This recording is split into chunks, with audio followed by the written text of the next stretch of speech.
sëñ bi tur bi. sëñ bi man maay Abdoulaye Tall représentant forêt Daral Thiaroye. waaw ñu ngi waajal tabaski bi situation bi fii ci Daral Thiaroye Gare. waaw situation bi moom mu ngi nii comme ni nga ko gisee nii fu mu nekk situation bi daa xaw a catastrophe yi parce que événement yi am si fan yi perturbé na tuuti si mbiru tabaski bi. mais yàlla baax na yàlla baax boo xoolee fii tabaski léegi lu si def motatul 22 jours. amul client daal. waaw amul client parce que temps yi xam nga banque yi doxul te dara bu banque yi doxul rek affaire du dox waaw mais client yi moom xam naa ne bu affaire yi rétablir dans l'ordre rek gëm naa dina ñëw quoi. mais gis nañ ne xar tamit ñëwagul noonu. waaw parce que xar ñëwagul xar moom xam nga fu mu ne boo xoolee situation pays bi moo tax xar yi ñëwagul mais gëm naa ne fii lundi bu fekkee affaire bi stable na sécurité bi dellu si waat gëm naa ne xar yi dina ñëw parce que boo xoolee pël yi dañoo ragal indi fi seen i xar ndëgën nii ñu xaw leen laal quoi loolu moo tax ñu xaw a baissé forme fu mu nekk nii. lu weesu loolu lan moo manqué ci daral bi ak wàccaay tabaski bi. waaw lu wàccaay tabaski bi moom ñu ngi koy préparé comme chaque année ñu doon préparé mais lu ñu remarqué mooy heure bi dañoo fekk courant bi ñëw na waaw robinet bi moom ñëw na mais courant bi moo ñëwagul mais xam naa ne événement yi am si réew bi moo tax fu mu nekk nii courant bi ñëwagul. mais ñu ngi am yaakaar ne fii lundi bu fekkee ne dëkk bi stable na fii lundi que courant bi gars yi dinañu ko indil parce que boo xoolee fu mu nekk état bi indil nañu robinet bi bu yàgg. mais robinet waaw sécurité bi nag.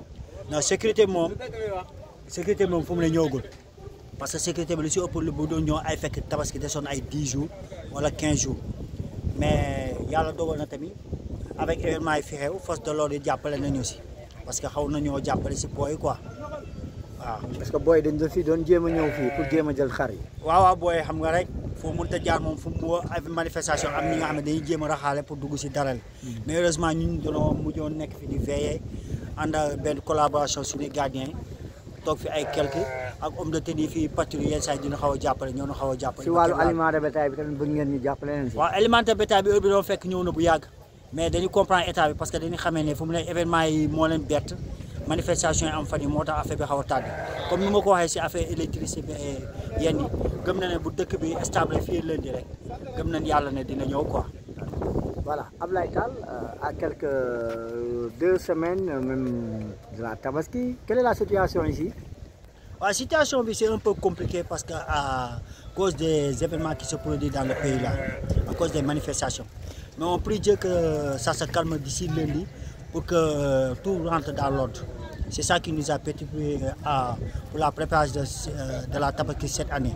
Parce qu'il ne reste que 22 jours avant la tabaski. Et les clients? Les clients viennent mieux à mieux parce que si tu vois les clients ne viennent pas parce que actuellement les banques ne fonctionnent pas. Même les WEF, rien ne fonctionne. Actuellement tout est coupé. On prie Dieu que ça se calme d'ici lundi pour que les banques ouvrent, pour que les gens puissent retirer l'argent de la banque pour venir acheter. Il y a très peu de moutons, pourquoi? Oui, parce que c'est la situation du pays, comme je le dis toujours. Parce qu'il y a tellement de manifestations qui ont gâté beaucoup de gens et les bétails, les éleveurs et les vendeurs de bétail ont peur d'amener leur bétail actuellement. Mais je crois que si d'ici lundi, si ça se calme, ils vont venir peu à peu. Alors, quelles sont les autres doléances de ce forum? Les autres doléances qu'on dit actuellement, il y a l'eau qui est venue, mais il reste l'électricité. Mais on comprend l'État actuellement, il y a beaucoup de problèmes ici, les manifestations, c'est à cause de ça que l'électricité n'est pas encore venue. Mais on prie Dieu que ça se calme jusqu'à lundi, peut-être ils vont amener l'électricité. Parce que le robinet est venu depuis longtemps. Maintenant, il reste que l'électricité, mais on prie Dieu que ça se calme d'ici lundi pour que l'État nous puisse envoyer l'électricité.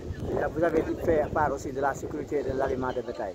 Oui, l'aliment de bétail coûte cher actuellement parce que tout est augmenté. Le fognon coûte actuellement 7 000 francs.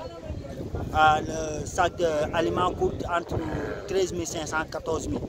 Actuellement, si tu vois, si tu en as beaucoup de moutons ici, tu vas faire beaucoup de dépenses, tu ne peux pas vendre. Donc vous voulez une subvention de l'aliment de bétail? Ah oui, parce que chaque année, ils nous envoient des subventions d'aliments, des tonnes d'aliments qu'on distribue entre nous pour qu'ils nous tiennent compagnie. Mais actuellement, on remarque qu'à cause des problèmes qui se trouvent dans ce pays-là, on ne peut pas encore avoir de l'aliment.